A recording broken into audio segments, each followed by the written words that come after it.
I am Estefania Bravo, and this is From the South.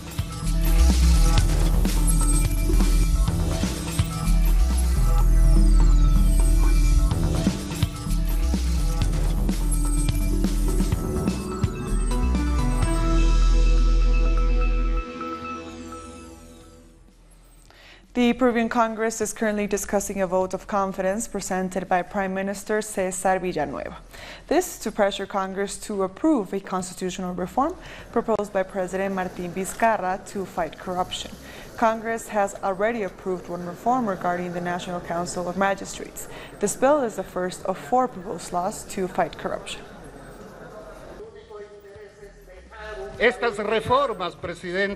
These reforms are so important for changing the country, for making it respectable, for making it transparent and competitive, to make it viable for our children. But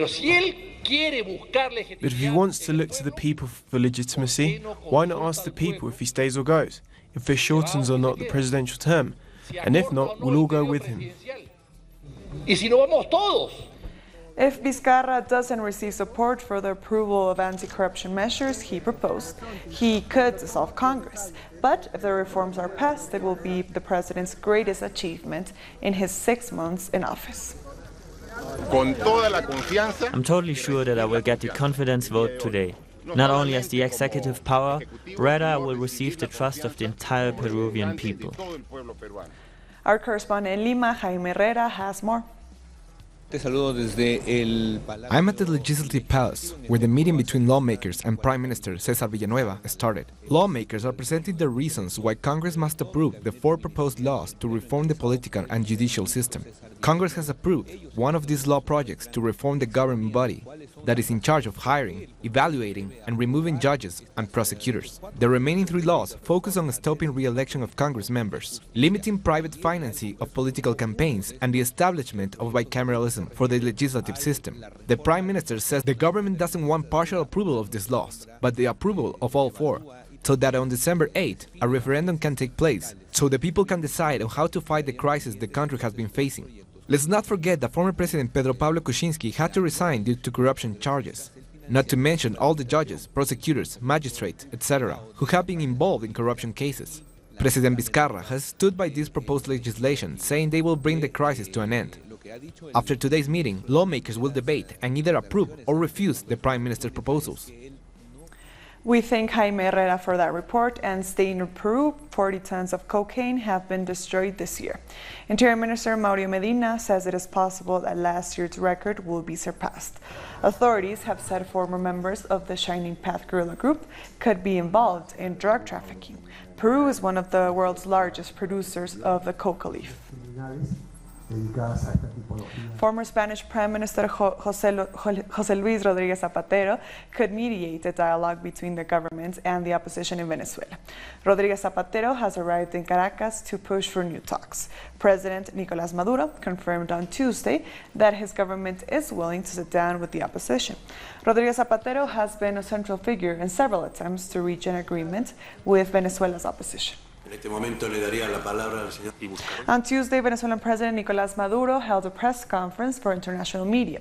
He focused on advances made during his visit to China and talked about attempts by the mainstream media to justify a military intervention in the country. From the Miraflores Palace press room, President Maduro highlighted the agreements made with Beijing that seek to expand joint energy production and technological development. One of the goals set is to produce 1 million barrels of oil per day, which will be exported to China. Firmamos 28 acuerdos en esta oportunidad. We signed a total of 28 agreements during my visit, which amounts to over 700 joint development projects. We also signed an agreement for oil production that will help us grow our industry. Starting today, we need to produce 1 million barrels of oil per day.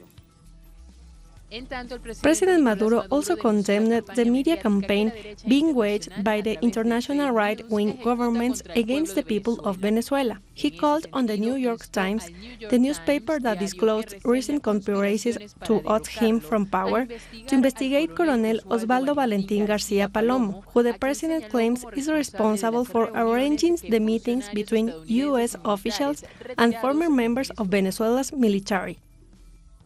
Este es el hombre.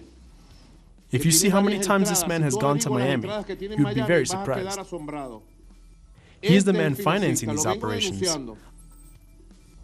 I have called him out numerous times, and now I ask Interpol to capture him because he was involved in the assassination attempt against me on August 4th. Despite this, Maduro showed his willingness to start talks with the United States, as long as the discussions are based on mutual respect and cooperation between the two nations. Nonetheless, he questions Colombia's new government for its constant conspiring against Venezuela. El gobierno actual de Colombia Colombia's government responds to the far right, to Uribismo, and have declared themselves enemies of Venezuela. They are obsessed with us. They hold so much hate against us. They are experts in false positives. Foreign Minister Trujillo's only job is traveling to Washington, D.C. It's highly suspicious for a foreign minister to travel to another country for 7 days. In the end, President Maduro continues to show his willingness to talk with political sectors that have sought to overthrow him, while at the same time continues to strengthen Venezuela's relationship with China. Thousands of Argentinians have taken to the streets once again, this time to protest hikes in energy costs.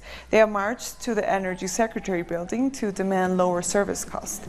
In June, Argentina signed a $50 billion standby deal with the International Monetary Fund. But the deal was not enough to halt the run of the peso, which slid 26% in August alone. The blow it unleashes on Argentine families is tremendous. Bills that are impossible to pay for a working man or woman. The government can't continue to levy such brutal hits on the daily lives of Argentines. If it is hard for us working people who have jobs to pay, imagine how it is for a worker who is out of work. Hundreds have also protested the arrest of 3 social leaders and police repression of peaceful protest. Our correspondent in Buenos Aires, Edgardo Esteban, has more. There has been widespread condemnation against the arrest of social leader Juan Grabois during a protest in Buenos Aires. Security forces attacked marchers using pepper spray and tear gas. These acts are seen as part of a systematic political persecution against impoverished sectors of society as well as against immigrants. Grabois is well known among social activists, especially for the work he's done with Pope Francis as consultant for peace and justice. Grabois has also been accompanying former President Cristina Fernández de Kirchner during her hearing in court, supporting the claims of political persecution against her. Grabois was jailed for 2 hours before being released. He's back to work fighting for the rights of impoverished communities and immigrants. We thank Edgardo for that report. Argentina's activist Milagro Sala has announced she wants to run for governor in the province of Jujuy. In a radio interview, Sala says she is preparing her campaign. The activist is currently under house arrest, facing charges in different cases. Some say Sala is the victim of political persecution for her work as a social activist. The pretrial hearing in the kidnapping of former politician Fernando Valda has been suspended and charges against 2 of the defendants dropped. One of the accused is former President Rafael Correa, who's still facing charges. Judge Daniela Camacho has suspended the pretrial hearing against former President Rafael Correa. Attorney General Paul Perez, who is one of the complainants, was supposed to have presented the evidence in the Valda case, but he didn't. It led to some charges being dropped, but the hearing continues on Friday. I applaud the objectivity of the office prosecutors when it decided to withdraw the charges against Mr. Jorge Espinosa and Fausto Tamayo. The prosecutor's office says there were errors in the files. Fernando Valda's legal team says they want the process to be clean and fair. It's a matter of effectiveness. We have not read the opinion, but we must consider, after we do a thorough examination of everything we have verified, that so far there are no grounds to accuse them both. Meanwhile, Correa's legal team questioned prosecutors' actions. They say there are possible conflicts of interest which required the suspension of the hearing. The opinion has to be presented in advance. It seems to me that they're trying to surprise us. The only thing we can see from this is the weakness and insecurity of an accusing body, which has no basis to carry forward this accusation. This is what happens when there is no reason to continue with the process. Several international observers have attended the hearing. They were invited by former President Correa. He described the suspension as a shame. On Twitter, President Rafael Correa also condemned this ruling as a public embarrassment. Denise Herrera, Telesur, Ecuador. We'll be back very soon. Stay with us.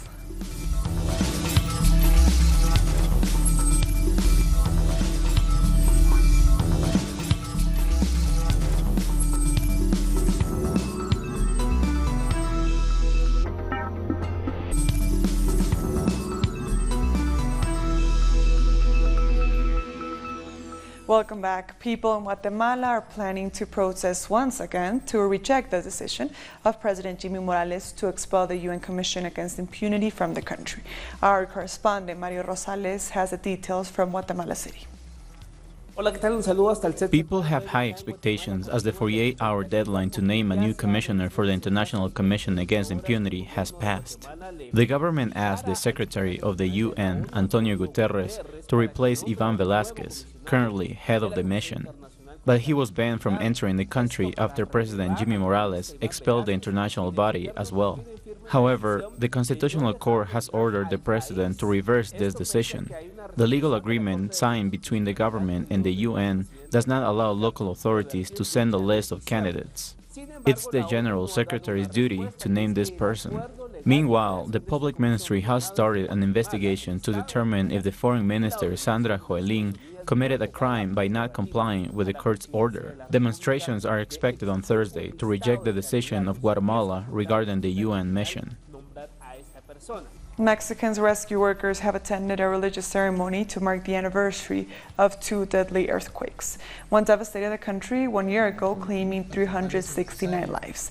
The second one, in 1985, killed more than 10,000 people. Rescuers say the country needs to be better prepared for these tragedies.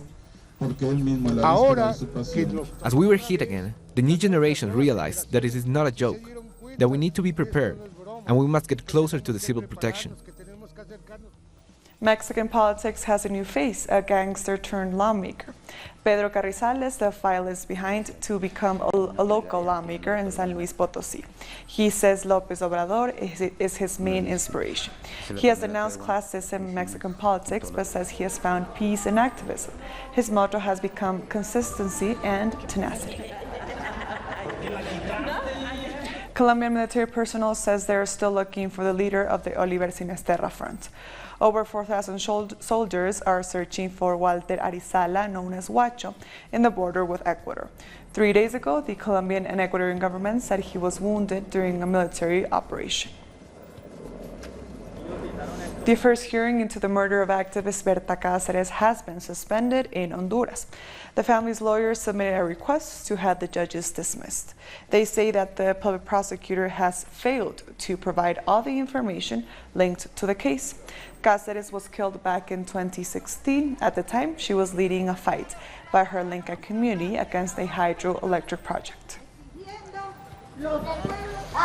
And earlier we spoke with Cáceres' nephew and journalist Silvio Carrillo. He spoke out against the links between the government and the company that was promoting the hydroelectric plant.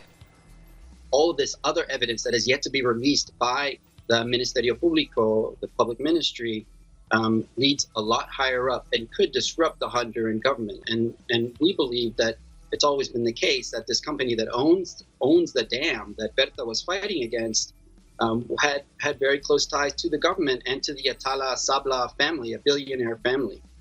Guatemala's indigenous leader and Nobel Peace Prize Rigoberta Menchú has sent a message in support of Cáceres' family. Menchú says the whole continent is supporting them in their search for justice. We send all of our support from here, Guatemala, and we hope this strength from the activists, from the women that have made history defending human rights, and the strength from all the continent reaches the family of Berta Cáceres, so they can continue with their fight. The justice we look for is the one that dignifies life, truth, and memory. A group of women in Brazil is mobilizing against right-wing candidate Jair Bolsonaro on social media. The Facebook group Women United Against Bolsonaro has garnered nearly 2 million members in just a few days. They say Bolsonaro goes against women's rights. They have called for protests on September 29th, a week before the presidential elections. He represents a policy that goes against all the rights we have won throughout history and has been in the limelight, especially in recent times. Women's movements are the ones who have fought the most against injustice and unemployment. We women have the worst social statistics. Our sons are dying because of violence, trafficking, and corruption. Legal experts are expressing divergent views on Cuba's new constitution, which paves the way for same-sex marriage. Our correspondent in Havana, Laura Prada, tells us more. He is one of the sociologists who wrote the booklet Deconstructing Myths About Same-Sex Couples, a useful text that feeds into the debate taking place in Cuba over proposed constitutional reform, in particular the modification of Article 68, which would allow same-sex marriage. This booklet was collectively created based on a debate we knew Cuban society would engage in. After learning that Article 68 of the Constitution will be altered, well, the preliminary draft for constitutional change proposes a new definition for marriage.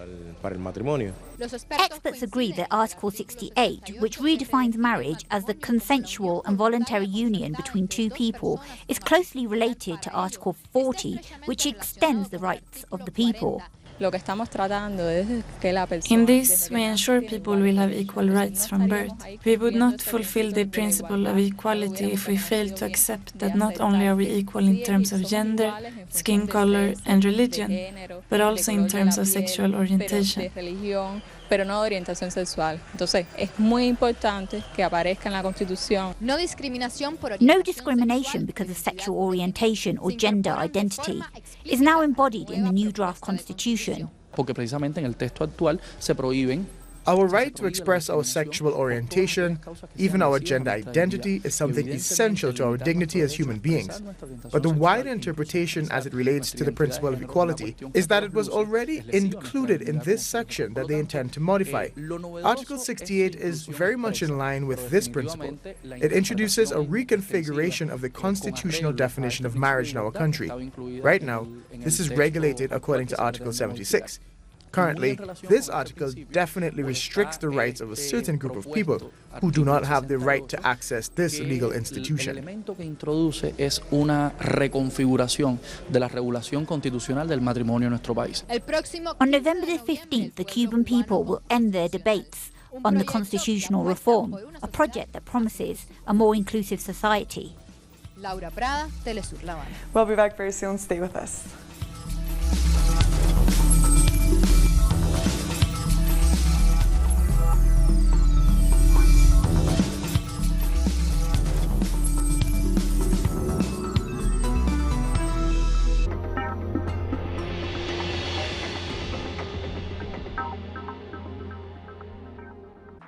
Telesur brings you special interviews with social and political personalities. Monday, from Washington. Tuesday, from Mexico. Wednesday, from Caracas. Thursday, from Quito. Friday, from Havana. Analysis about our continent's reality. Weekdays, only on Telesur. Our actions have an impact on the environment. It's our responsibility to change for the sake of our planet. Let's be part of this transition. Watch, preserve, and protect your Green Zone. Wednesdays, only on Telesur.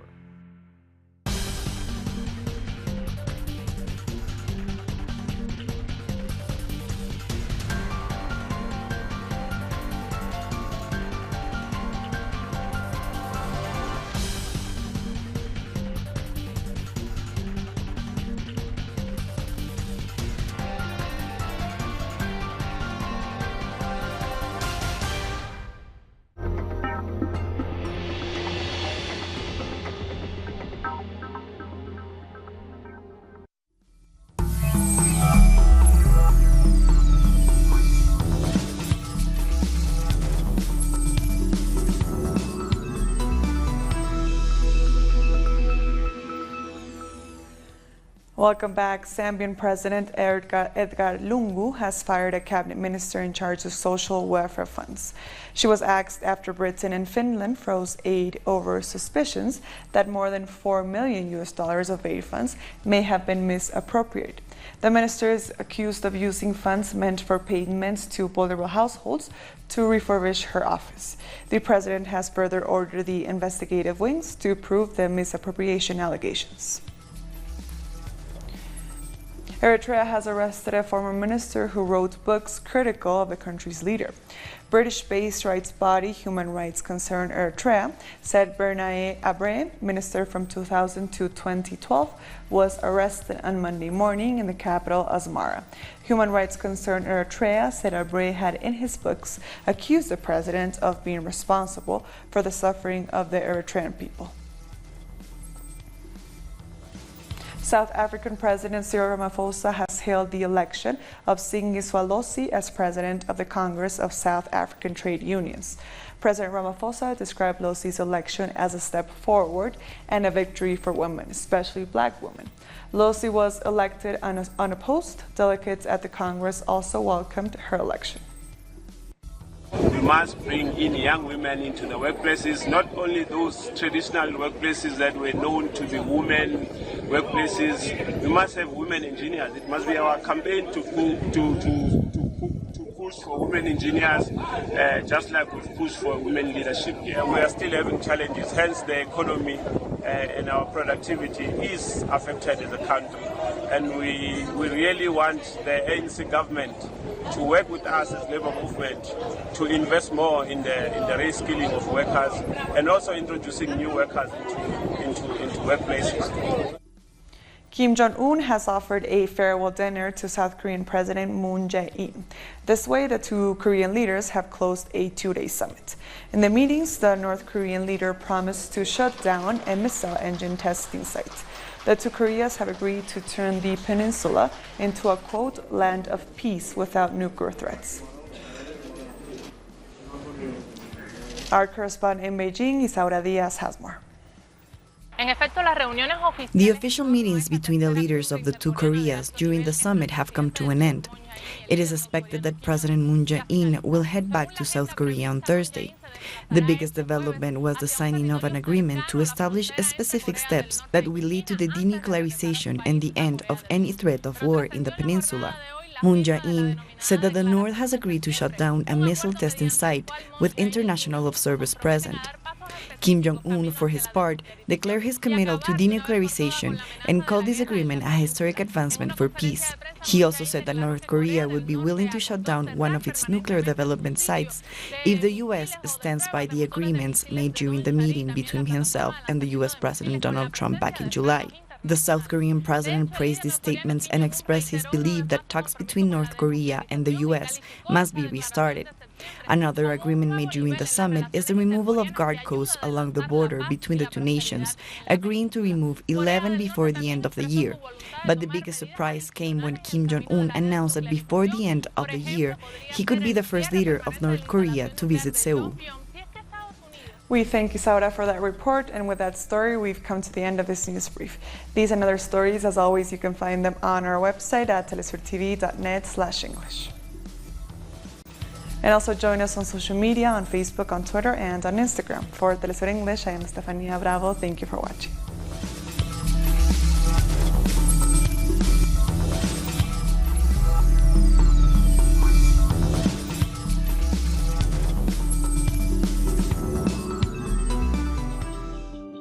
Enjoy our program.